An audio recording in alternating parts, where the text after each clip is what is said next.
बड़ी खबर ये है कि अब से थोड़ी देर पहले मुख्यमंत्री आवास में झारखंड मुक्ति मोर्चा विधायक दल की बैठक हुई है। और ये बैठक इस लिहाज से महत्वपूर्ण है कि लोकसभा चुनाव का बिगुल है बज चुका है। तमाम जो राजनीतिक दल की ओर से जो है कवायद की जा रही है। इस बीच में जिसमें एक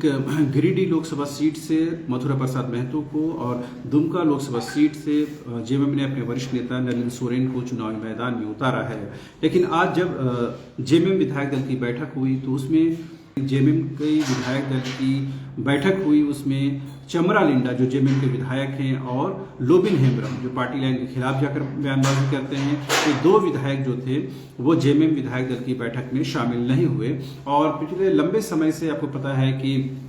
जो लोबिन हेम्ब्रम है वो नाराज चल रहे हैं और लगातार पार्टी की गतिविधियों से खुद को उन्होंने अलग कर लिया है। और वो कई बार ये लगातार कह रहे हैं कि राजमहल लोकसभा सीट से उनको टिकट मिलना चाहिए, अगर टिकट नहीं मिलता है तो वो निर्दलीय यानी इंडिपेंडेंट तौर पर भी चुनाव लड़ने को तैयार हैं। तो जाहिर सी बात है पार्टी को कहीं ना कहीं एक तरह से थ्रेट है, पार्टी को कहीं ना कहीं से एक तरह से चुनौती उन्होंने दी है और ये बताने की कोशिश की है कि अगर जेएमएम ने प्रत्याशी के तौर पर उनको नहीं उतारा तो वो कहीं ना कहीं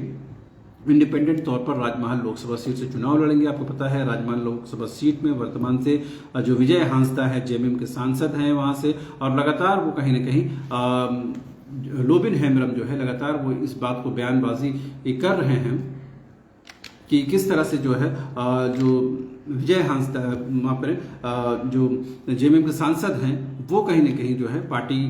को नुकसान पहुंचा रहे हैं, ऐसा लोबिन हेम्ब्रम कहते हैं। बहरहाल जब आज जेएमएम विधायक दल की बैठक हुई तो उसमें चमरा लिंडा लोबिन हेम्ब्रम नहीं पहुंचे। लोबिन हेम्ब्रम की नाराजगी का कारण आपको पता है कि वो पार्टी के क्रियाकलापों से नाराज हैं, पार्टी में तवज्जो नहीं मिलने से वो नाराज हैं। और सीता सोरेन के जाने के बाद अब ये माना भी जा रहा है कि अगला जो नंबर है वो लोबिन हेम्ब्रम का हो सकता है। हालांकि उन्होंने अब तक पार्टी छोड़ी नहीं है, ना तो पार्टी ने उन पर कोई कार्रवाई की है। लेकिन पिछले दिनों भोगनाडीह साहिबगंज में जब वो कार्यक्रम करने जा रहे थे तो वहां के जेएमएम के लोगों ने, कार्यकर्ताओं ने उनको कार्यक्रम करने से रोक दिया, क्योंकि उनका ये कार्यक्रम पार्टी के खिलाफ था, सरकार के खिलाफ था। और कहीं ना कहीं ये बताने की भी कोशिश थी कि जो लोबिन हेम्ब्रम है वो लगातार जो है पार्टी लाइन के खिलाफ काम कर रहे हैं, लिहाजा पार्टी ने उनको ये कार्यक्रम करने नहीं दिया। तो उसके बाद जब आज विधायक दल की बैठक हुई तो वो इस कार्यक्रम में शामिल नहीं हुए और कहीं ना कहीं अपनी नाराजगी को उन्होंने जताने की कोशिश की है और बताने की कोशिश की है कि किस तरह से जो है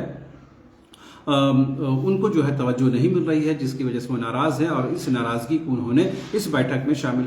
नहीं होकर के उन्होंने जता दिया है। चमरा लिंडा के बारे में कहा जाता है कि वो आमतौर पर पार्टी के क्रियाकलापों से बिल्कुल दूरी बनाए रहते हैं, आमतौर पर वो पार्टी के कार्यक्रमों में शामिल नहीं होते हैं, पार्टी की गतिविधियों में शामिल नहीं होते हैं। और ये माना जा रहा है कि इस विधानसभा चुनाव में उनका जो रुख है वो बिल्कुल बदला हुआ रुख हो सकता है। तो जाहिर सी बात है एक तरफ तो सीता सोरेन पार्टी छोड़ चुकी हैं, दूसरी तरफ हेमंत सोरेन जो है वो सलाखों के पीछे हैं। इस बीच में लोकसभा का चुनाव है, ऐसे में लोबिन हेम्ब्रम हो या फिर चमरा लिंडा हो या दूसरे विधायक अगर पार्टी की गतिविधियों से अलग थलग पड़ते हैं, पार्टी लाइन के खिलाफ जाकर बयानबाजी करते हैं, तो जाहिर सी बात है पार्टी को कहीं ना कहीं नुकसान हो सकता है। और इस नुकसान की भरपाई पार्टी कैसे करेगी वो देखना दिलचस्प होगा। बहरहाल आज जब बैठक हो रही थी उसमें तमाम विधायक मौजूद थे और खास करके कल्पना सोरेन जो हेमंत सोरेन की धर्मपत्नी हैं वो इस बैठक में मौजूद थी, चंपई सोरेन जो पार्टी के उपाध्यक्ष हैं वो मौजूद थे। तो जाहिर सी बात है कहीं ना कहीं तमाम लोगों की मौजूदगी के बावजूद भी एक खालीपन था, एक सूनापन था और एक कहीं ना कहीं एक कसक थी कि अगर हेमंत सोरेन इस बैठक में होते तो बात आज कुछ और ही होती। तो जाहिर सी बात है फिलहाल वो जो है ईडी की गिरफ्त में है, होटवार जेल में बंद है और उनके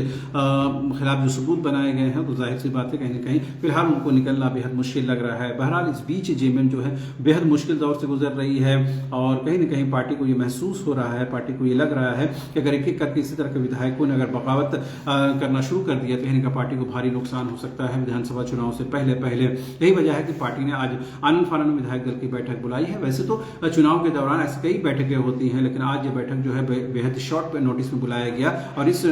बैठक में लोबिन हेम्ब्रम का नहीं आना, चमरा लिंडा का नहीं आना, ये कहीं ना कहीं पार्टी के माथे पर शिकन आना लाजमी है। यही वजह है कि पार्टी अब इस विकल्प पर भी काम करेगी कि कैसे इन लोगों को समझाया बुझाया जाए। अगर ये लोग नहीं समझते हैं तो जाहिर सी बात है पार्टी कोई ना कोई एक्शन लेगी। फिलहाल लोबिन हेम्ब्रम के लोग करके पार्टी ने कोई एक्शन नहीं लिया है, क्योंकि पार्टी को ऐसा लगता है कि लोबिन हेम्ब्रम को अगर पार्टी से निकाला जाता है तो इस बात को राजनीतिक तौर पर कैश कर सकते हैं। बहरहाल सीता सोरेन के हमलावर होने के बाद, सीता सोरेन के पार्टी छोड़ने के बाद कहीं ना कहीं पार्टी के अंदर खाने इस बात को लेकर के कहीं ना कहीं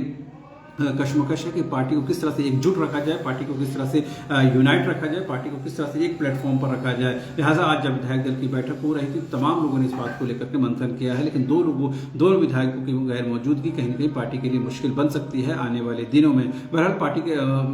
सरकार के पास, यूं कहें पार्टी के पास अभी जो है विधायकों की संख्या पर्याप्त है, लिहाजा पार्टी ये चाहेगी कि ज़्यादा और ज़्यादा विधायकों को अगले विधानसभा चुनाव में और लाया जाए, ताकि जो कंफर्टेबल तरीके से पार्टी जो है अपने दम पर सरकार बना सके। फिलहाल आपको पता है कि झारखंड महागठबंधन की सरकार है, जिसमें प्रमुख घटक दल के तौर पर जेएमएम जो है वो कहीं न कहीं लीड कर रही है, लेकिन हेमंत सोरेन के बाद कहीं न कहीं जेएमएम की जो पकड़ है वो कमजोर होती हुई नजर आ रही है सरकार में। लिहाजा एक के बाद एक विधायक अगर इस तरह से नाराज होंगे, इस तरह से पार्टी का दामन छोड़ेंगे, इस तरह से बगावत का बुगल फूकेंगे, तो जाहिर सी बात है पार्टी को इससे उबरना बेहद मुश्किल हो जाएगा। फिलहाल पार्टी का फोकस जो इस बात को लेकर के है कि 14 लोकसभा सीटों पर किस तरह से विजय हासिल किया जाए। यही वजह है 2 सीटों पर पार्टी ने प्रत्याशी घोषणा कर दी है, गिरिडीह और दुमका लोकसभा सीट को लेकर के। तो बहरहाल और इसमें क्या कुछ अपडेट्स होंगे, तमाम अपडेट्स से आपको रूबरू कराएंगे। लेकिन फिलहाल झारखंड में जो है राजनीतिक तौर पर जो है वो गहमा गहमी का दौर शुरू हो गया है। इस बीच ये खबर आ रही है कि 21 अप्रैल को जो है जेएमएम की ओर से रांची के प्रभात तारा मैदान में एक बड़ा कार्यक्रम किया जा रहा है, जिसमें कहीं कहीं चुनावी शंखनाद आप ये कह सकते हैं, चुनावी सभा कह सकते हैं, और इसके माध्यम से पार्टी कहीं न कहीं एक मैसेज देने की कोशिश करेगी। जाहिर सी बात है बीजेपी जिस तरह से आगे बढ़त बनाए हुए है मनोवैज्ञानिक तौर पर पार्टी प्रत्याशियों की घोषणा को लेकर के, तैयारियों को लेकर के, उसका कहीं न कहीं जवाब जेएमएम देने की कोशिश कर रही है, लेकिन जेएमएम की जो तैयारी है वो कहीं न कहीं अप टू मार्क नजर नहीं आती है। ये हो सकता है कि हम लोगों को नजर ना आए पार्टी अंदर खाने तैयारी कर रही हो, लेकिन पार्टी की अगर कोई तैयारी होगी तो वो जाहिरी तौर पर भी नजर आनी चाहिए। बहरहाल चूंकि पब्लिक डोमेन में चुनाव लड़ा जाना है, पार्टी के अंदर खाने चुनाव तो होता नहीं है। जब पब्लिक डोमेन में चुनाव लड़ा जाना है तो पब्लिक डोमेन वो चीजें नजर आनी चाहिए, जैसा कि जेएमएम और कांग्रेस के बीजेपी के मामले में और कुछ हद तक कांग्रेस के मामले में नजर आता है। बहरहाल पूरी खबर का लब्बो लबाब यह है कि आज जेएमएम विधायक दल की बैठक हुई, जिसमें चमरा लिंडा जो विधायक है जेएमएम के और लोबिन हेम्ब्रम जो विधायक है जेएमएम के, ये 2 विधायक जो है नहीं पहुंचे। इन दोनों की नाराजगी पार्टी को मुश्किलात को और बढ़ा सकती है। लिहाजा सीधा सोरेन जाने के बाद तमाम पार्टी नेताओं को, पार्टी विधायकों को एकजुट रखना पार्टी के लिए एक बेहद महत्वपूर्ण काम हो गया है। लिहाजा पार्टी इसको किस तरह से इंटैक्ट रखने की कोशिश कर रही है, क्योंकि एक के बाद एक अगर विधायक टूटेंगे तो जाहिर सी बात है पार्टी का जो स्ट्रेंथ है वो कम होगा और पार्टी कहीं न कहीं कमजोर हालत में जो है सरकार चलाने की स्थिति में भी नजर नहीं आएगी। अब कुछ महीनों बाद जो है पार्लियामेंटरी इलेक्शन के बाद विधानसभा चुनाव होना है, ऐसे में पार्टी को कोई रिस्क लेना नहीं चाहती है, अपने अंदर खाने कोई लड़ाई झगड़ा नहीं चाहती है। फिलहाल के लिए दीजिए इजाजत, धन्यवाद।